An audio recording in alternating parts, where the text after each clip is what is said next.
Satnam Shri Waheguru JIO. ਸਮਦ੍ਰਿਸ਼ਟੀ ਭਗਤ ਸਮਦਰਸ਼ੀ ਹੁੰਦਾ ਹੈ, ਉਸ ਦੀ ਆਤਮ ਦ੍ਰਿਸ਼ਟੀ ਹੁੰਦੀ ਹੈ। ਆਤਮ ਦ੍ਰਿਸ਼ਟੀ ਕਿਉਂਕਿ ਸਰੀਰਾਂ 'ਚ ਤਾਂ ਭੇਦ ਬਣੇ ਰਹਿਣਾ, ਆਤਮਾ 'ਚ ਜਾ ਕੇ ਏਕਤਾ ਹੁੰਦੀ ਹੈ। ਉਹ ਸਾਰੇ ਜਗਤ ਨੂੰ ਭਗਵਾਨ ਦੀ ਮੂਰਤੀ ਜਾਣ ਕੇ ਸਭ ਨਾਲ ਪ੍ਰੇਮ ਕਰਦਾ ਹੈ। ਹਾਂਜੀ, ਸੱਚੀ ਭਗਤੀ ਦਾ ਅਰਥ ਹੈ ਸਭ ਨਾਲ ਪ੍ਰੇਮ। ਹਾਂਜੀ, ਭਗਤ ਦਾ ਹੁੰਦਾ ਭੈ ਦਾ ਗਤ ਹੋ ਜਾਣਾ, ਨਾਸ ਹੋ ਜਾਣਾ। ਉਹ ਕਿਸੇ ਨਾਲ ਨਫ਼ਰਤ ਨਹੀਂ ਕਰਦਾ, ਸਗੋਂ ਉਸ ਦੇ ਦਿਲ ਵਿੱਚ ਸਭ ਦੇ ਲਈ ਅਥਾਹ ਪ੍ਰੇਮ ਹੁੰਦਾ ਹੈ। ਇਸ ਲਈ ਉਹ ਆਪਣਾ ਸਭ ਕੁਝ ਦੂਸਰੇ ਨੂੰ ਦੇਣਾ ਚਾਹੁੰਦਾ ਹੈ ਅਤੇ ਆਪਣੀਆਂ ਸਭ ਸ਼ਕਤੀਆਂ ਨੂੰ ਦੂਸਰਿਆਂ ਦੀ ਸੇਵਾ ਵਿੱਚ ਲਾ ਦੇਣਾ ਚਾਹੁੰਦਾ ਹੈ। ਉਸ ਨੂੰ ਆਪਣੇ ਸੁੱਖ ਅਤੇ ਆਰਾਮ ਦੀ ਇੱਛਾ ਨਹੀਂ ਰਹਿੰਦੀ। ਉਸ ਦਾ ਇਹ ਬੈਰਾਗ ਅਤੇ ਤਿਆਗ ਜਗਤ ਦੇ ਮਿਥਿਆ ਹੋਣ ਦੇ ਕਾਰਨ ਨਹੀਂ ਹੁੰਦਾ, ਸਗੋਂ ਭਗਵਾਨ ਰੂਪ ਜਗਤ ਦੇ ਲਈ ਉਛਲਦੇ ਹੋਏ ਪ੍ਰੇਮ ਦੇ ਕਾਰਨ ਹੁੰਦਾ ਹੈ। ਇਸ ਲਈ ਉਸ ਦਾ ਤਿਆਗ ਹਠ ਨਾਲ ਨਹੀਂ, ਸਗੋਂ ਪ੍ਰੇਮ ਦੇ ਕਾਰਨ ਸਹਿਜ ਹੁੰਦਾ ਹੈ। ਜਿੱਥੇ ਖੁਸ਼ਕ ਬੁੱਧੀ ਹੈ ਔਰ ਅੱਬਲ ਹਾਂਜੀ ਖੇਸ਼ ਬਾਅਦ ਦਰਵੇਸ਼। ਹਾਂਜੀ, ਤੇ ਪਹਿਲਾਂ ਉਹਨੂੰ ਆਪਣਾ ਆਪ ਹੁੰਦਾ, ਦਰਵੇਸ਼ ਬਾਅਦ 'ਚ। ਪਰ ਗੁਰਮੁਖ ਜਿਹੜਾ ਪਹਿਲਾਂ ਦਰਵੇਸ਼ ਵਾਲੀ ਗੱਲ ਦਾ ਪਾਠ ਸਿਖਾਉਂਦੀ ਹੈ, ਉੱਥੇ ਭਗਤੀ ਅਤੇ ਪਰਿਵਾਰ ਦੀ ਬਿਹਤਰੀ ਅਤੇ ਭਲਾਈ ਦੀ ਬਜਾਏ ਜਗਤ ਦੀ ਭਲਾਈ ਅਤੇ ਬਿਹਤਰੀ ਨੂੰ ਚੰਗਾ ਸਮਝਦੀ ਹੈ। ਇਕੱਲੀ ਹਮਦਰਦੀ ਦਾ ਰੁਖ ਹੰਕਾਰ ਦੇ ਕੇਂਦਰ ਵੱਲ ਹੁੰਦਾ ਹੈ, ਪਰ ਉਹ ਰੂਹਾਨੀ ਪ੍ਰੇਮ ਸੰਸਾਰ ਦੇ ਮੋਹੀਤ ਪਰਦੀ ਦੇ ਵੱਲ ਫੈਲਦਾ ਹੈ। ਹਾਂਜੀ, ਉਹ ਤਾਂ ਮੋਹ ਦੇ ਨਾਲ ਹੀ ਹੈ ਨਾ। ਸੰਸਾਰੀ ਲੋਕ ਜਿਹੜੇ, ਉਹਦਾ ਸੱਚਾ ਪ੍ਰੇਮ ਹੁੰਦਾ ਹੈ। ਭਗਤ ਤਾਂ ਦੂਸਰਿਆਂ ਦੇ ਦੁੱਖ ਨੂੰ ਦੂਰ ਕਰਨ ਦੇ ਲਈ, ਆਪਣੇ ਸੁੱਖ ਅਤੇ ਦੂਸਰਿਆਂ ਨੂੰ ਸੁੱਖ ਦੇਣ ਲਈ ਆਪਣੇ ਦੁੱਖ ਨੂੰ ਭੁੱਲ ਜਾਂਦਾ ਹੈ। ਇੱਕ ਪਾਸੇ ਹੰਕਾਰ ਹੈ, ਦੂਸਰੇ ਪਾਸੇ ਕੁੱਲ ਸੰਸਾਰ ਹੈ। ਭਗਤ ਤਾਂ ਭਗਵਾਨ ਦੇ ਸਿਵਾ ਅੰਦਰ ਬਾਹਰ ਹੋਰ ਕੁਝ ਨਹੀਂ ਦੇਖਦਾ, ਇਸ ਲਈ ਸਭ ਨਾਲ ਪ੍ਰੇਮ ਕਰਦਾ ਹੈ। ਉਹ ਸਭ ਨੂੰ ਇੱਕ ਦਰਖਤ ਦੇ ਪੱਤੇ, ਫੁੱਲ ਅਤੇ ਫਲ ਸਮਝ ਕੇ ਅਨੇਕਤਾ ਵਿੱਚ ਏਕਤਾ ਦੇਖਦਾ ਹੈ। ਭਗਤ ਵਿੱਚ ਜਾਤੀ, ਵਿਦਿਆ, ਰੂਪ, ਕੁੱਲ, ਧਨ ਆਦਿ ਦਾ ਭੇਦ ਨਹੀਂ ਹੁੰਦਾ। ਭਗਤ ਤਾਂ ਸਭ ਵਿੱਚ ਇੱਕ ਆਤਮਾ ਦੇਖਦਾ ਹੈ। ਉਹ ਕਿਸੇ ਨਾਲ ਬੈਰ ਨਹੀਂ ਕਰਦਾ, ਉਸ ਦੇ ਦਿਲ ਵਿੱਚ ਆਪਣੇ ਪਰਾਏ ਦਾ ਭਾਵ ਨਹੀਂ ਰਹਿੰਦਾ। ਉਹ ਕਹਿੰਦਾ ਹੈ, करूँ दुश्मनी कैसे अगर दुश्मन भी हो अपना, मोहब्बत ने नहीं दिल से जगह छोड़ी अदावत की। कहते बैर की तो जगह ही है नहीं, अदावत मैंने बैर दी। जद सदा भगत दीन दुनिया की सेवा करना ही सच्ची पूजा ख्याल करता है। ईसाई ਅਤੇ ਮੁਸਲਮਾਨਾਂ ਦੇ ਸ਼ਾਸਤਰਾਂ ਵਿੱਚ ਵੀ ਇਸ ਸੰਬੰਧ ਵਿੱਚ ਇੱਕ ਵੱਡੀ ਗੱਲ ਕਹੀ ਗਈ ਹੈ, ਜਿਸ ਨੂੰ ਇੱਕ ਕਵੀ ਨੇ ਇਸ ਤਰ੍ਹਾਂ ਵਰਣਨ ਕੀਤਾ ਹੈ। ਕਿਆਮਤ ਹੁੰਦਾ ਪਰਲੋ ਕਿ ਖੁਦਾ ਪੁੱਛੇਗਾ, बता मेरे ए बंदे, मैं भूखा था मगर तूने मुझे खाना ना खिलाया। कहेगा इलाही भगवान, तू ते रब ईश्वर हर हैं, हर दे आलम है, हर दो आलम है। नहीं मुमकिन कि तू भूखा हो। ये क्या फरमाया कहा, जवाब इसका मिलेगा कि फलां दिन एक मेरा बंदा था भूखा हो के दर पे तेरे रोटी मांगने आया। दिया रोटी की जा जगह, लेकिन जवाब साफ उसे तूने जवाब देता। वह मैं ही था, बता अपने किए पे अब भी शर्माया। अपने कीते ते तू शर्म कर। कहते मैं उसे रूप च आया सी, तूने मैनू रोटी भी नहीं दिती। 12वां अपना भुल जाना ਭਗਤ ਆਪਣਾ ਭੁੱਲ ਜਾਂਦਾ ਹੈ। ਅਸੀਂ ਆਪਣੇ ਹੰਕਾਰ ਵਿੱਚ ਆਪਣੇ ਉੱਪਰ ਈਸ਼ਵਰ ਦੀ ਕਿਰਪਾ ਦਾ ਦਰਵਾਜ਼ਾ ਬੰਦ ਕਰ ਲੈਂਦੇ ਹਾਂ ਅਤੇ ਠੋਕਰਾਂ ਖਾਂਦੇ ਹਾਂ। ਆਪਣੇ ਗੁਣਾਂ ਦਾ ਆਪਣੇ ਆਪ ਨੂੰ ਕਾਰਨ ਸਮਝਣ ਦਾ ਨਾਮ ਹੰਕਾਰ ਹੈ। ਇਹ ਗਿਰਾਵਟ ਦਾ ਕਾਰਨ ਹੈ ਅਤੇ ਸਾਨੂੰ ਚਸ਼ਮ ਮਾਏ ਕੱਲ ਤੋਂ ਅਲੱਗ ਕਰ ਦਿੰਦਾ ਹੈ। ਪਰ ਭਗਤ ਤਾਂ ਗੁਣਾਂ ਦੇ ਹੁੰਦੇ ਹੋਏ ਵੀ ਉਹਨੂੰ ਈਸ਼ਵਰ ਦੀ ਦੇਣ ਸਮਝਦਾ ਹੈ ਅਤੇ ਇਹੀ ਸੱਚੀ ਨਿਮਰਤਾ ਹੈ। ਇਹ ਨਿਮਰਤਾ ਹੀ ਸਾਨੂੰ ਆਪਣੇ ਅਸਲ ਨਾਲ ਮਿਲਾਪ ਕਰਾਉਂਦੀ ਹੈ। ਸ਼੍ਰੀ ਸੁਖਮਨੀ ਸਾਹਿਬ ਵਿੱਚ ਦਰਜ ਹੈ, ਕਰ ਕਿਰਪਾ ਜਿਸ ਕੈ ਹਿਰਦੈ ਗਰੀਬੀ ਵਸਾਵੈ, ਨਾਨਕ ਇਹਾ ਮੁਕਤ ਆਗੈ ਸੁਖ ਪਾਵੈ। ਭਗਤ ਕਬੀਰ ਜੀ ਮਹਾਰਾਜ ਦਾ ਬਚਨ ਹੈ, ਹਰ ਭਇਓ ਖਾਂਡ ਰੇਤ ਮੈਂ ਬਿਖਰਿਓ, ਹਸਤੀ ਚੁਣ ਨਾ ਜਾਈ। ਵੀ ਖੰਡ ਜਿਵੇਂ ਰੇਤੇ 'ਚ ਹੋ ਜਾਏ ਨਾ, ਹਾਥੀ ਕਿਵੇਂ ਚੁਣੇਗਾ। ਕਹਿ ਕਬੀਰ ਕੁਲ ਜਾਤ ਪਾਤ ਅਜ ਚੀਟੀ ਹੋਏ ਚੁਣ ਖਾਈ। ਕਹਿੰਦੇ ਕਬੀਰ ਸਾਹਿਬ ਕਹਿੰਦੇ ਆ ਵੀ ਕੀੜੀ ਬਣ ਜਾਏ ਨਾ, ਫਿਰ ਉਹ ਖੰਡ ਚੁੱਕ ਲੈਂਦੀ ਹੈ ਵਿੱਚੋਂ, ਹਾਥੀ ਕਿਵੇਂ ਚੁੱਕੇ। ਭਾਵ ਨਿਮਰਤਾ ਧਾਰੇਗਾ ਫਿਰ ਹੀ ਤੈਨੂੰ ਨਾਮ ਮਿਲੇਗਾ। ਭਗਤ ਕਬੀਰ ਜੀ ਦਾ ਅੱਜ ਬਚਨ ਦੱਸਿਆ। 13ਵਾਂ ਭਗਵਾਨ ਤੇ ਅਟਲ ਵਿਸ਼ਵਾਸ। ਭਗਤ ਦੇ ਦਿਲ ਵਿੱਚ ਇਹ ਵਿਸ਼ਵਾਸ ਹੁੰਦਾ ਹੈ ਕਿ ਪਰਮਾਤਮਾ ਉਸ ਦੀ ਮਾਤਾ ਹੈ ਅਤੇ ਮਾਤਾ ਜੋ ਕੁਝ ਵੀ ਕਰਦੀ ਹੈ ਉਹ ਬੱਚੇ ਦੇ ਕਲਿਆਣ ਲਈ ਕਰਦੀ ਹੈ। ਉਹ ਬੱਚੇ ਨਾਲ ਪਿਆਰ ਵੀ ਕਰਦੀ ਹੈ ਅਤੇ ਜਦੋਂ ਸ਼ਰਾਰਤ ਕਰੇ ਤਾਂ ਥੱਪੜ ਵੀ ਮਾਰਦੀ ਹੈ। ਬਿਮਾਰ ਹੋ ਜਾਵੇ ਤਾਂ ਮਠਿਆਈ ਉਸ ਦੇ ਹੱਥੋਂ ਖੋਹ ਲੈਂਦੀ ਹੈ। ਇਹ ਮਠਿਆਈ ਖਾਏਗਾ ਅਤੇ ਬਿਮਾਰ ਹੋਵੇਗਾ, ਮਿੱਠਾ ਖਾਏਗਾ। ਇਸ ਲਈ ਜਦੋਂ ਕੋਈ ਮੁਸੀਬਤ ਜਿਵੇਂ ਗਰੀਬੀ ਜਾਂ ਕਿਸੇ ਪਿਆਰੇ ਦੀ ਮੌਤ ਆਉਂਦੀ ਹੈ ਤਾਂ ਭਗਤ ਨੂੰ ਇਹੀ ਵਿਸ਼ਵਾਸ ਹੁੰਦਾ ਹੈ ਕਿ ਮੇਰਾ ਕਲਿਆਣ ਇਸੇ ਵਿੱਚ ਹੈ। ਸਾਡੀਆਂ ਅੱਖਾਂ, ਸਾਡੀ ਬੁੱਧੀ ਬਹੁਤ ਦੂਰ ਤੱਕ ਨਹੀਂ ਦੇਖ ਸਕਦੀ, ਪਰ ਈਸ਼ਵਰ ਦੀ ਅੱਖ ਬਹੁਤ ਦੂਰ ਤੱਕ ਜਾਂਦੀ ਹੈ। ਉਹੀ ਜਾਣਦਾ ਹੈ ਕਿ ਸਾਡਾ ਕਲਿਆਣ ਕਿਸ ਗੱਲ ਵਿੱਚ ਹੈ। ਕਈ ਵਾਰ ਜਿਸ ਗੱਲ ਨੂੰ ਅਸੀਂ ਮਾੜੀ ਖਿਆਲ ਕਰਦੇ ਹਾਂ ਉਹੀ ਸਾਡੇ ਕਲਿਆਣ ਦਾ ਕਾਰਨ ਬਣਦੀ ਹੈ। ਇਸ ਲਈ ਭਗਤ ਨੂੰ ਜਿੱਥੇ ਈਸ਼ਵਰ 'ਤੇ ਵਿਸ਼ਵਾਸ ਹੁੰਦਾ ਹੈ ਉੱਥੇ ਉਸ ਨੂੰ ਇਹ ਵੀ ਅਟਲ ਵਿਸ਼ਵਾਸ ਹੁੰਦਾ ਹੈ ਕਿ ਪ੍ਰਭੂ ਸਦਾ ਉਸ ਦਾ ਕਲਿਆਣ ਹੀ ਕਰਦੇ ਹਨ। ਬਾਬਾ ਵੀਰ ਸਿੰਘ ਜੀ ਦੇ ਸਿੰਘ ਤੋਪਾਂ ਨਾਲ ਉੱਡ ਰਹੇ ਆ। ਇਹ ਬਾਬਾ ਜੀ ਕਹਿੰਦੇ ਸੀ ਵੀ ਜਿਹੜਾ ਸਿੱਖ ਹੋ ਕੇ ਸਿੱਖ 'ਤੇ ਵਾਰ ਕਰੇਗਾ 9 ਜਨਮ ਮਰ ਕੇ ਪ੍ਰੇਤ ਬਣੇਗਾ, ਅਤੇ ਜਿਹੜਾ ਅੱਜ ਸਬਰ ਸ਼ੁਕਰ ਵਿੱਚ ਸ਼ਹੀਦ ਹੋ ਜਾਏਗਾ ਉਹਦੇ ਲਈ ਸੱਚਖੰਡ ਦੇ ਦਰਵਾਜ਼ੇ ਖੁੱਲ੍ਹੇ ਆ। ਭਗਵਾਨ ਨਾਲ ਉਸ ਦਾ ਹੀ ਪ੍ਰੇਮ ਸੱਚਾ ਹੁੰਦਾ ਹੈ ਜੋ ਭਗਵਾਨ ਦੇ ਦਿੱਤੇ ਦੁੱਖਾਂ ਦਾ ਸਵਾਗਤ ਕਰੇ, ਉਸ ਨੂੰ ਸਬਰ ਨਾਲ ਸਹਿਣ ਕਰੇ, ਦੁੱਖ ਦੇ ਲਈ ਭਗਵਾਨ ਦਾ ਧੰਨਵਾਦ ਕਰੇ। ਇਸ ਤੋਂ ਵੀ ਉੱਚਾ ਦਰਜਾ ਹੋਰ ਹੈ। ਸੱਚਾ ਪ੍ਰੇਮੀ ਉਹ ਹੈ ਜੋ ਸੁੱਖ ਵਿੱਚ ਵੀ ਸੁੱਖ ਮਹਿਸੂਸ ਕਰੇ। ਇਸ ਤੋਂ ਵੀ ਉੱਚਾ ਦਰਜਾ ਹੋਰ ਹੈ। ਸਭ ਤੋਂ ਉੱਚ ਕੋਟੀ ਦਾ ਪ੍ਰੇਮ ਇਹ ਹੈ ਕਿ ਉਹ ਦੁੱਖ ਵਿੱਚ ਵੀ ਸੁੱਖ ਮਹਿਸੂਸ ਕਰੇ। ਇਸ ਤੋਂ ਵੀ ਉੱਚਾ ਦਰਜਾ ਹੋਰ ਹੈ ਕਿ ਸਭ ਤੋਂ ਉੱਚ ਕੋਟੀ ਦਾ ਪ੍ਰੇਮ ਇਹ ਹੈ ਕਿ ਜਿਸ ਵਿੱਚ ਭਗਵਾਨ ਵਿੱਚ ਐਸਾ ਲੀਨ ਹੋਵੇ ਕਿ ਉਸ ਨੂੰ ਦੁੱਖ ਦੀ ਖਬਰ ਹੀ ਨਾ ਰਹੇ। ਜਿਵੇਂ ਭਾਈ ਸਾਹਿਬ ਭਾਈ ਮਨੀ ਸਿੰਘ ਬੰਦ ਘੱਟ ਹੋਇਆ, ਬਾਬਾ ਬੰਦਾ ਬਹਾਦਰ ਦੇ ਜਬੂਰਾਂ ਨਾਲ ਮਾਸ ਸਨੋਚੇ, ਬਸ ਆਨੰਦ 'ਚ ਹੀ ਰਹੇ। ਭਗਤ ਕਬੀਰ ਜੀ ਮਹਾਰਾਜ ਫਰਮਾਉਂਦੇ ਹਨ, ਸੁਖ ਕੇ ਮਾਥੇ ਸਿਲ ਪੜੇ ਜੋ ਨਾਮ ਹਿਰਦੇ ਸੇ ਜਾਏ, ਬਲਿਹਾਰੀ ਵਾ ਦੁੱਖ ਕੇ ਜੋ ਪਲ ਪਲ ਨਾਮ ਜਪਾਏ। ਕਹਿੰਦੇ ਜਿਹੜਾ ਸੁੱਖ ਹੈ ਉਹ ਤਾਂ ਪੱਥਰ ਪਵੇ ਅਤੇ ਜਿਹਨਾਂ ਪਰਮੇਸ਼ਰ ਦਾ ਨਾਮ ਹੀ ਭੁੱਲ ਜਾਏ, ਕਹਿੰਦੇ ਉਸ ਦੁੱਖ ਤੋਂ ਬਲਿਹਾਰ ਜਾਂਦੇ ਹਾਂ ਜਿਹੜਾ ਪਲ ਪਲ ਵਿੱਚ ਨਾਮ ਜਪਾਵੇ ਹਰ ਵੇਲੇ। ਚੌਂਕੜਾ ਲਾ, ਚੌਂਕੜਾ 14ਵਾਂ ਮੌਤ ਨੂੰ ਸਦਾ ਯਾਦ ਰੱਖਣਾ। ਭਗਤ ਮੌਤ ਨੂੰ ਹਰ ਸਮੇਂ ਯਾਦ ਰੱਖਦਾ ਹੈ। ਇਸ ਲਈ ਹਰ ਸਮੇਂ ਉਹ ਭਗਵਾਨ ਦੀ ਯਾਦ ਵਿੱਚ ਲੀਨ ਰਹਿੰਦਾ ਹੈ। ਭਗਤ ਕਰਮਕਾਂਡ ਜਾਂ ਸ਼ਰ੍ਹਾ ਦਾ ਨਿਯਮਬੱਧ ਨਹੀਂ ਹੁੰਦਾ, ਉਸ ਨੂੰ ਤਾਂ ਕੇਵਲ ਭਗਵਾਨ ਦੀ ਧੁਨੀ ਲੱਗੀ ਰਹਿੰਦੀ ਹੈ, ਉਹੀ ਲਿਵ ਲੱਗੀ ਰਹਿੰਦੀ ਹੈ।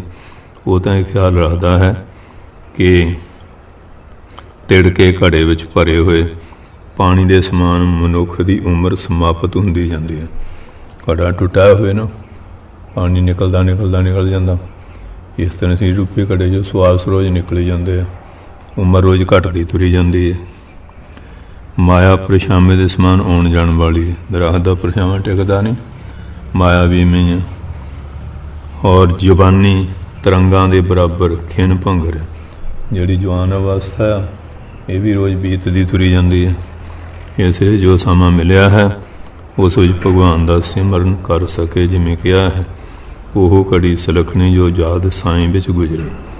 ਉਸ ਨੂੰ ਤਾਂ ਸੰਸਾਰ ਇੱਕ ਸੁੰਦਰ ਦੋਹਲਣ ਦੀ ਤਰ੍ਹਾਂ ਦਿਖਾਈ ਦਿੰਦਾ ਹੈ, ਜਿਸ ਦਾ ਕੰਮ ਦਗਾ ਅਤੇ ਫਰੇਬ ਦੇ ਬਿਨਾਂ ਹੋਰ ਕੁਝ ਵੀ ਨਹੀਂ ਹੈ, ਅਤੇ ਜੋ ਸਿਰ ਤੋਂ ਪੈਰਾਂ ਤੱਕ ਬੇਵਫਾ ਹੈ, ਕਿਸੇ ਦੀ ਵਫਾਦਾਰੀ ਥੋੜ੍ਹੀ ਕਰਦਾ। ਇਸ ਲਈ ਭਗਤ ਤਾਂ ਸੰਸਾਰ ਤੋਂ ਬੇਗਾਨਾ ਹੋ ਜਾਂਦਾ ਹੈ। ਜਗਤ ਨੂੰ ਅਸੀਂ ਜਿਸ ਰੂਪ ਵਿੱਚ ਦੇਖਾਂਗੇ, ਜਗਤ ਸਾਡੇ ਲਈ ਠੀਕ ਉਸੇ ਤਰ੍ਹਾਂ ਦਾ ਹੀ ਬਣ ਜਾਵੇਗਾ। ਜੇ ਅਸੀਂ ਹਰ ਜਗ੍ਹਾ ਵਿੱਚ ਪ੍ਰਭੂ ਨੂੰ ਪੂਰਨ ਦੇਖਾਂਗੇ ਤਾਂ ਅਸੀਂ ਹਰ ਇੱਕ ਨੂੰ ਭਗਵਾਨ ਦਾ ਰੂਪ ਹੀ ਸਮਝਾਂਗੇ।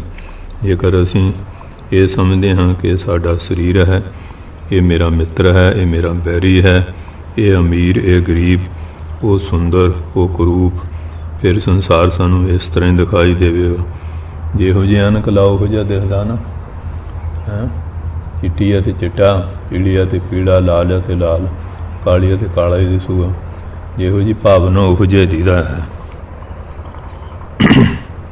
ਜੇਕਰ ਅਸੀਂ ਅੰਤਰਮੁਖੀ ਹੋ ਕੇ ਦੇਖਾਂਗੇ ਤਾਂ ਇਹ ਸਾਰਾ ਕੁਝ ਆਤਮਾ ਰੂਪ ਦਿਖਾਈ ਦੇਵੇਗਾ। 15ਵਾਂ ਗਿਆਨੀ ਭਗਤ। ਹਰ ਪ੍ਰਕਾਰ ਦੇ ਭਗਤਾਂ ਵਿੱਚ ਉਹ ਗਿਆਨੀ ਭਗਤ ਸਭ ਤੋਂ ਸ੍ਰੇਸ਼ਟ ਹੁੰਦਾ ਹੈ, ਕਿਉਂਕਿ ਉਹ ਨਿਸ਼ਕਾਮ ਹੁੰਦਾ ਹੈ। ਭਗਵਾਨ ਕ੍ਰਿਸ਼ਨ ਜੀ ਗੀਤਾ ਦੇ 7ਵੇਂ ਅਧਿਆਇ ਦੇ 16ਵੇਂ ਸ਼ਲੋਕ ਵਿੱਚ ਕਹਿੰਦੇ ਹਨ, ਅਰਜਨ, ਹੇ ਅਰਜਨ, ਚਾਰ ਪੁਰਖ ਦੇ ਮਨੁੱਖ ਮੇਰਾ ਭਜਨ ਕਰਦੇ ਹਨ, ਅਰਥਾਰਥੀ ਮਾਇਆ ਲਈ, ਆਰਥ ਦੁੱਖ ਦੂਰ ਕਰਨ ਲਈ ਜਿਗਿਆਸੂ, ਰੱਬ ਦੇ ਮਿਲਾਪ ਲਈ ਗਿਆਨੀ, ਜਿਹੜੇ ਉਹਨਾਂ ਅਭੇਦ ਹੋ ਗਏ ਹਨ।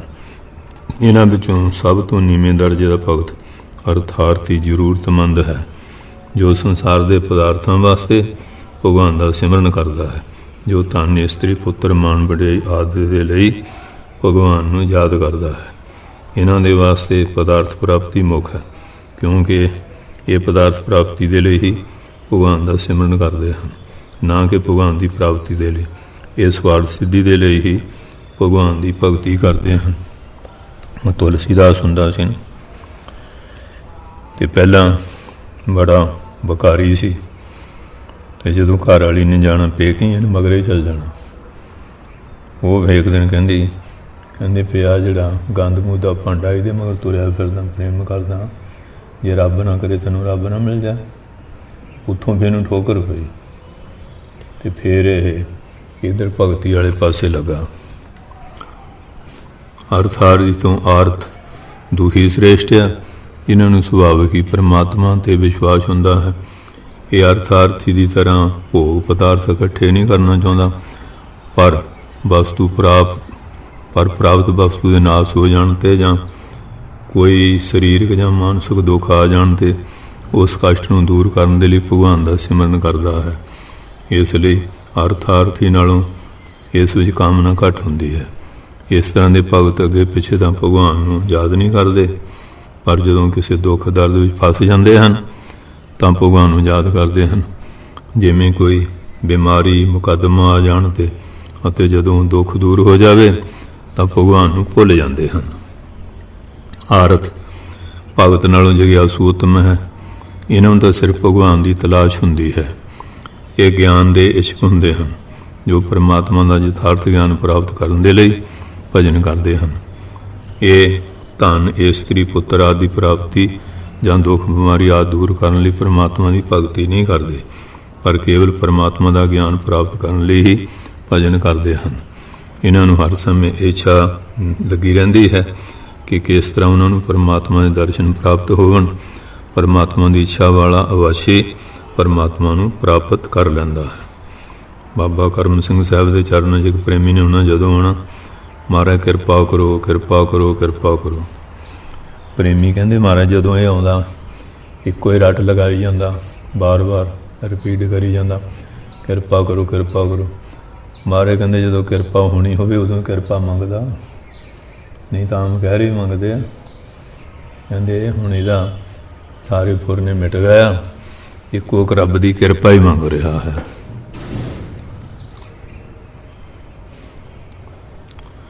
ਇਹ ਧੰਨ ਸ੍ਰੀ ਪੁੱਤਰ ਆਦਿ ਪ੍ਰਾਪਤੀ ਲਈ ਜਾਂ ਦੁੱਖ ਬਿਮਾਰੀਆਂ ਦੂਰ ਕਰਨ ਲਈ ਪਰਮਾਤਮਾ ਦੀ ਭਗਤੀ ਨਹੀਂ ਕਰਦੇ, ਪਰ ਕੇਵਲ ਪਰਮਾਤਮਾ ਦਾ ਗਿਆਨ ਪ੍ਰਾਪਤ ਕਰਨ ਲਈ ਹੀ ਭਜਨ ਕਰਦੇ ਹਨ। ਇਹਨਾਂ ਨੂੰ ਹਰ ਸਮੇਂ ਇਹ ਇੱਛਾ ਲੱਗੀ ਰਹਿੰਦੀ ਹੈ ਕਿ ਕਿਸ ਤਰ੍ਹਾਂ ਉਹਨਾਂ ਨੂੰ ਪਰਮਾਤਮਾ ਦੇ ਦਰਸ਼ਨ ਪ੍ਰਾਪਤ ਹੋਵਣ। ਪਰਮਾਤਮਾ ਦੀ ਇੱਛਾ ਵਾਲਾ ਅਵਾਸ਼ੀ ਪਰਮਾਤਮਾ ਨੂੰ ਪ੍ਰਾਪਤ ਕਰ ਲੈਂਦਾ ਹੈ। ਚੱਲਣ ਵਾਲੇ ਲਈ ਮੰਜ਼ਿਲ ਦੂਰ ਨਹੀਂ ਹੁੰਦੀ। ਜਿਹੜਾ ਬੈਠਾ ਉਹਦੀ ਮੰਜ਼ਿਲ ਕਿਵੇਂ ਮੁੱਕੇਗੀ? ਜਿਹੜਾ ਤੁਰਿਆ ਜਾਂਦਾ ਇੱਕ ਦਿਨ ਮੁੱਕ ਜਾਂਦੀ ਹੈ। ਬੱਚਾ ਰੋਂਦਾ ਹੈ ਅਤੇ ਮਾਤਾ ਦੁੱਧ ਦਿੰਦੀ ਹੈ। ਇਸ ਲਈ ਮੌਲਾਨਾ ਰੂਮੀ ਕਹਿੰਦੇ ਹਨ ਕਿ ਹੇ ਮਨੁੱਖ, ਤੇਰੀ ਇਤਨੀ ਉਮਰ ਹੋ ਗਈ, ਤੇਰੇ ਸਿਰ ਦੇ ਵਾਲ ਸਫੈਦ ਹੋ ਗਏ, ਤੇਰੀ ਦਾੜੀ ਸਫੈਦ ਹੋ ਗਈ, ਪਰ ਅਜੇ ਤੱਕ ਤੈਨੂੰ 1 ਸਾਲ ਦੇ ਬੱਚੇ ਜਿੰਨੀ ਵੀ ਅਕਲ ਨਹੀਂ ਆਈ ਕਿ ਜਦੋਂ ਤੱਕ ਰੋਵੋਗੇ ਨਹੀਂ ਤਦ ਤੱਕ ਪਰਮਾਤਮਾ ਨਾਲ ਮਿਲਾਪ ਨਹੀਂ ਹੋਵੇਗਾ। ਇਹ ਤਾਂ ਜ਼ੋਰ ਦਾ ਸੌਦਾ ਨਹੀਂ, ਇਹ ਤਾਂ ਇਹ ਤਾਂ ਜਾਰੀ ਬਿਲਾਪ ਦਾ ਸੌਦਾ ਹੈ। ਜ਼ਾਰੀ ਬਿਲਾਪ, ਜਾਰੀ ਮੈਨੇ ਬਿਲਾਪ ਕਰਨਾ, ਰੋਣਾ ਸੌਦਾ ਹੈ। ਇਸ ਲਈ ਉਸ ਦੇ ਦਰਬਾਰ ਵਿੱਚ ਫੁੱਟ ਫੁੱਟ ਕੇ ਰੋਵੋ, ਅਤਿਅੰਤ ਦੀਨ ਹੋ ਕੇ ਬੇਨਤੀ ਕਰੋ। ਗਿਆਨੀ ਭਗਤ ਇਹਨਾਂ ਤਿੰਨਾਂ ਤੋਂ ਉੱਤਮ ਹੈ, ਕਿਉਂਕਿ ਉਹ ਬਿਲਕੁਲ ਹੀ ਨਿਸ਼ਕਾਮ ਹੁੰਦਾ ਹੈ। ਉਹ ਭਗਵਾਨ ਨੂੰ ਸਭ ਤੋਂ ਪਿਆਰਾ ਹੈ। ਉਸ ਦੇ ਯੋਗ ਖੇਮ ਦਾ ਜਿੰਮਾ ਭਗਵਾਨ ਆਪਣੇ ਉੱਪਰ ਲੈਂਦੇ ਹਨ। ਇਹ ਪਰਮਾਤਮਾ ਨੂੰ ਪ੍ਰਾਪਤ ਕਰ ਚੁੱਕੇ ਹੁੰਦੇ ਹਨ, ਅਰਥਾਤ ਇਹਨਾਂ ਨੂੰ ਪਰਮਾਤਮਾ ਦਾ ਯਥਾਰਥ ਗਿਆਨ ਹੋ ਚੁੱਕਾ ਹੁੰਦਾ ਹੈ। ਇਹਨਾਂ ਦੀ ਦ੍ਰਿਸ਼ਟੀ ਵਿੱਚ ਕੇਵਲ ਇੱਕ ਪਰਮਾਤਮਾ ਹੀ ਰਹਿ ਜਾਂਦੇ ਹਨ। ਇਸ ਲਈ ਪਰਮਾਤਮਾ ਨੂੰ ਪ੍ਰਾਪਤ ਕਰਨ ਤੋਂ ਬਾਅਦ ਜਿਸ ਦੀਆਂ ਸਾਰੀਆਂ ਕਾਮਨਾਵਾਂ ਖਤਮ ਹੋ ਚੁੱਕੀਆਂ ਹਨ ਅਤੇ ਐਸੀ ਅਵਸਥਾ ਵਿੱਚ ਜੋ ਸਹਿਜ ਸੁਭਾਵਿਕ ਹੀ ਪਰਮਾਤਮਾ ਦਾ ਭਜਨ ਕਰਦੇ ਹਨ, ਉਹ ਗਿਆਨੀ ਹਨ। ਇਹ ਹਰ ਇੱਕ ਸਵਾਸ ਦੇ ਨਾਲ ਭਗਵਾਨ ਨੂੰ ਯਾਦ ਕਰਦੇ ਰਹਿੰਦੇ ਹਨ ਅਤੇ ਉਸ ਦੀ ਯਾਦ ਵਿੱਚ ਸਦਾ ਮਸਤ ਰਹਿੰਦੇ ਹਨ। ਭਗਵਾਨ ਕਹਿੰਦੇ ਹਨ ਕਿ ਇਹ ਚਾਰੋਂ ਪ੍ਰਕਾਰ ਦੇ ਭਗਤ ਮੈਨੂੰ ਪਿਆਰੇ ਹਨ, ਕਿਉਂਕਿ ਮੇਰੀ ਯਾਦ ਤਾਂ ਉਹਨਾਂ ਦੇ ਦਿਲਾਂ ਵਿੱਚ ਹੈ। ਪਰ ਗਿਆਨੀ ਤਾਂ ਮੇਰਾ ਹੀ ਸਵਰੂਪ ਹੈ, ਕਿਉਂਕਿ ਉਹ ਤਾਂ ਹਰ ਸਮੇਂ ਮੇਰੇ ਨਾਲ ਹੀ ਜੁੜਿਆ ਰਹਿੰਦਾ ਹੈ। ਮੌਲਾਨਾ ਅਕਬਰੀ ਕਹਿੰਦੇ ਹਨ, ਮਕਾਮ ਸ਼ੁਕਰ ਹੈ गाफिर मुसीबत दुनिया, इसी बहाने से अल्लाह ईश्वर याद आता है। क्यों शुक्र करो, जो मुसीबत आती है ये गाफिल परमात्मा उदों ही चेते आता है। श्री गुरु नानक देव महाराज का फरमान है, दुख दारू सुख रोग पाया जहाँ सुख थाम न हुई।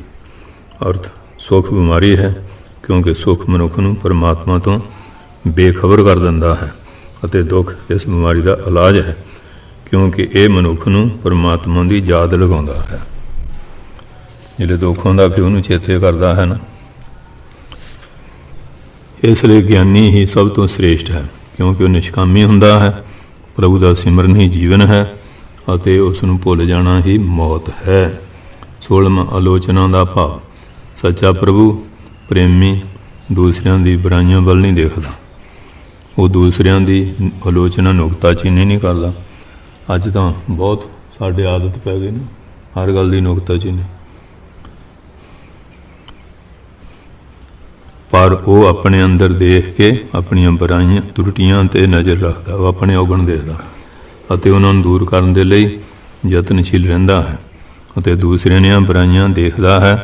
उसका प्रेम फर्जी है। जिहड़ा दूजियां दीयां बुराइयां देखदा ना, उसका प्रेम एवं फर्जी है।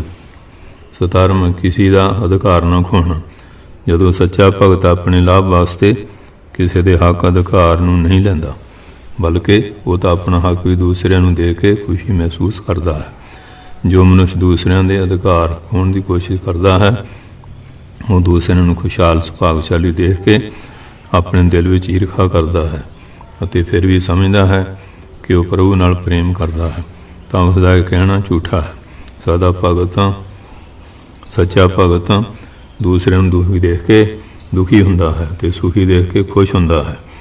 जो मनुष्य इस तरह नहीं करता वो प्रभु प्रेमी नहीं, चाहे वो 108 मणके की माला की जगह 1008 मणके की माला सारा दिन फेरता रहे। 108 मणके की माला नहीं, 1008 मणके की माला भी फेरे फिर भी गल नहीं बननी। 18वां, अपने दुख विच दुखी ना होना। सच्चा भाव अपने दुख के कारण कभी भी घबराउंदा नहीं, पर दूसरिਆਂ ਨੂੰ दुखी देख के उसका दिल दुखी हुंदा है। वो अपने तो ज़्यादा खुशहाल मनुखों ਨੂੰ देख के अपने आप ਨੂੰ कम नसीब ख्याल नहीं करता कि मेरे भाग माड़े है, ਅਤੇ हर अवस्था ਵਿੱਚ सबर ਅਤੇ संतोख रखता है। सच्चा भगत बहुत संतोखी हुंदा है। जे संतोख ने वो प्रभु प्रेमी नहीं बन सकता। ਜਿਹੜਾ लालची बंदा वो किवें बनेगा।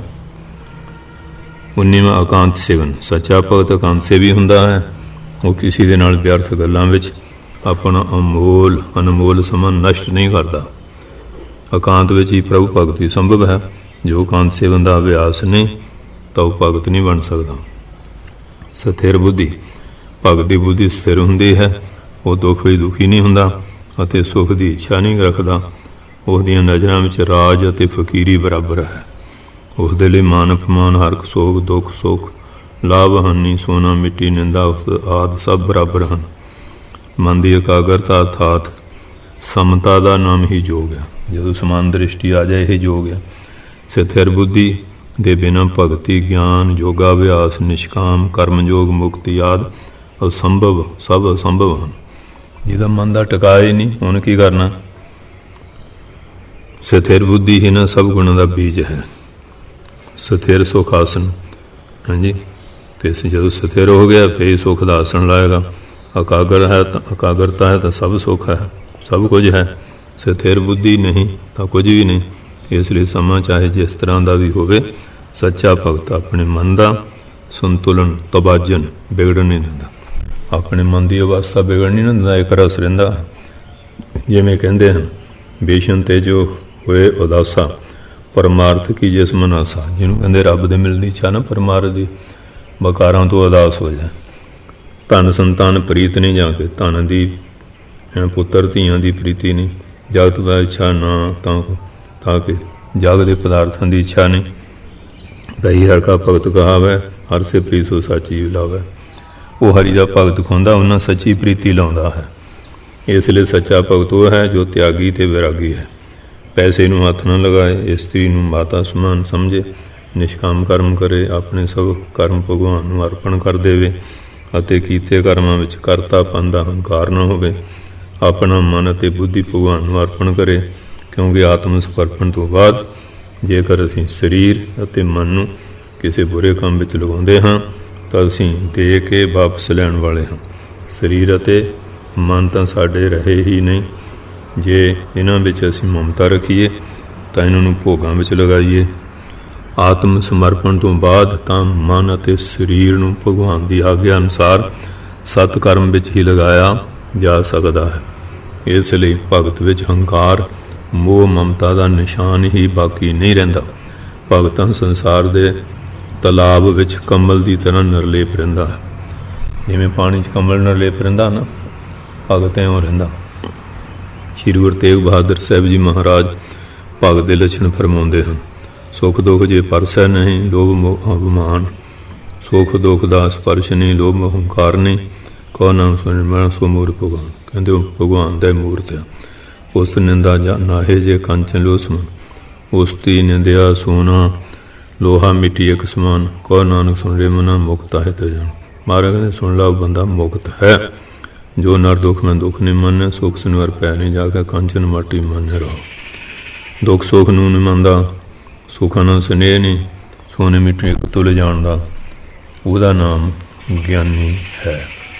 सो ये सारिया चीज़ां ਜਿਹੜੀਆਂ दसियां कि फकीर किस ਨੂੰ ਕਹਿੰਦੇ ਹਨ।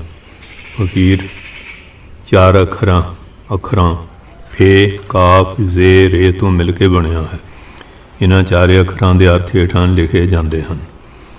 नंबर 1 फे फाका खुशी, फाका रखना, बरत आदि, काफ कान संतोखी होना, जे जाद जादे खुदा, खुदा नूं चेते करना, रे रहीम दयालु, जिस विच चार गुण हैं। फकीर है, सुन लिया, साध बनना तो चार गुण धारने पैने। दूजा फे फेल कर्म, काफ कौल बचन, जे यकीन, रे रफ्तार, ਜਿਸ ਵਿੱਚ ਇਹ ਚਾਰ ਹਾਂਜੀ ਗੱਲਾਂ ਬਰਾਬਰ ਹੋਣ ਉਹ ਫਕੀਰ ਹੈ। ਤੀਜਾ ਫੇ ਫਰਾਗਤ ਮੈਨੂੰ ਦਾ ਅਵਕਾਸ਼ ਮੌਕਾ। ਕਾਫ ਕਨਾਇਤ ਸੰਤੋਖ। ਜੇ ਜਗਾਨਗਤ ਅਦਵੈਤ ਭਾਵ ਅਰਥਾਤ ਕਿਸੇ ਨਾਲ ਬੈਰ ਈਰਖਾ ਨਾ ਕਰਨੀ। ਰੇ ਰਹਿਮਤ ਦਇਆ ਜਿਹਦਾ ਸੁਭਾਅ ਇਹਨਾਂ ਚਾਰ ਅਖਲਾਕ ਇਹਨਾਂ ਗੁਣਾਂ 'ਚ ਸੰਪੰਨ ਹੋਵੇ ਉਸ ਨੂੰ ਫਕੀਰ ਕਹਿੰਦੇ ਹਨ।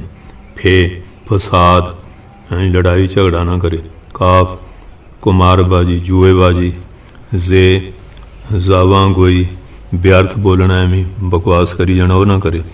ਰੇ ਰਿਆ ਅੰਦਰ ਕੁਝ ਬਾਹਰ ਕੁਝ ਜੋ ਇਹਨਾਂ ਚਾਰ ਆਦਤਾਂ ਤੋਂ ਮੁਕਤ ਹੋਵੇ ਉਸ ਨੂੰ ਫਕੀਰ ਕਹਿੰਦੇ ਹਨ। ਪੰਜਵਾਂ ਫੇ ਫੈਜ਼ ਮੈਨੇ ਹੁੰਦਾ ਲਾਭ। ਕਾਫ ਮੈਨੇ ਕਿਆਸ ਸੋਚ ਵਿਚਾਰ। ਜੇ ਮੈਨੇ ਜ਼ਾਬਰੀ ਸਹਾਇਤਾ। ਰੇ ਮੈਨੇ ਰਸੂਖ ਦੂਜਿਆਂ ਦੇ ਨਾਲ ਜੋ ਇਸ ਪ੍ਰਕਾਰ ਦਾ ਵਿਵਹਾਰ ਕਰਦਾ ਹੈ ਅਤੇ ਲੋਕਾਂ ਨੂੰ ਲਾਭ ਪਹੁੰਚਾਉਂਦਾ ਉਹ ਫਕੀਰ ਹੈ। ਛੇਵਾਂ ਫੇ ਫਨਾ ਬਨਾਸ਼। ਕਾਫ ਕਿਆਮ ਸਥਿਰਤਾ। ਜੇ ਜ਼ਾਸ ਆਸਾ ਰਹਿਤ।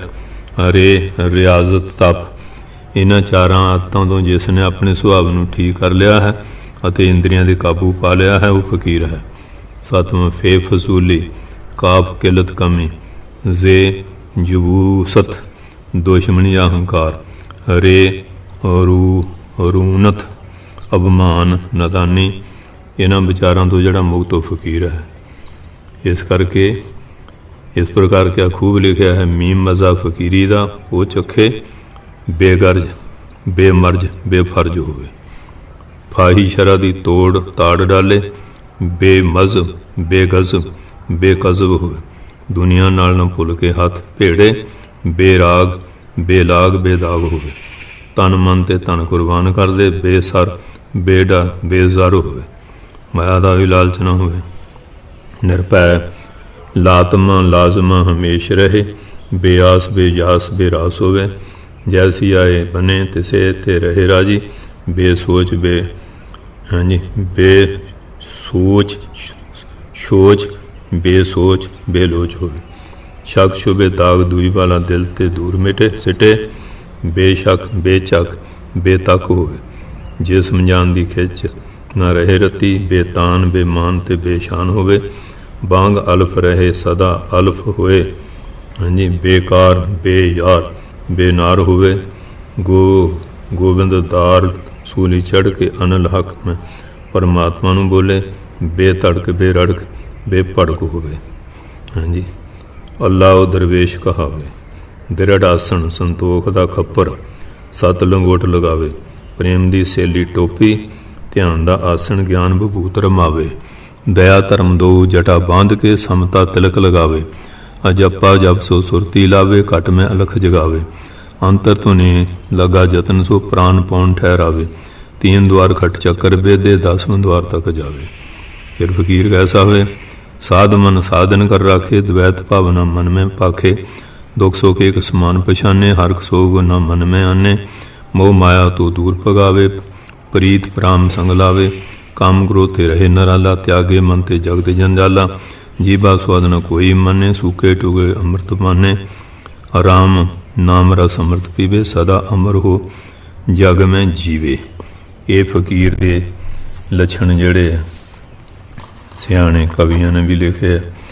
ਸੋ ਅਗਲਾ ਪ੍ਰਸੰਗ ਆਪਾਂ ਅਗਲੇ ਸਮੇਂ 'ਚ ਕਰਾਂਗੇ। ਵਾਹਿਗੁਰੂ ਜੀ ਕਾ ਖਾਲਸਾ ਵਾਹਿਗੁਰੂ ਜੀ ਕੀ ਫਤਿਹ।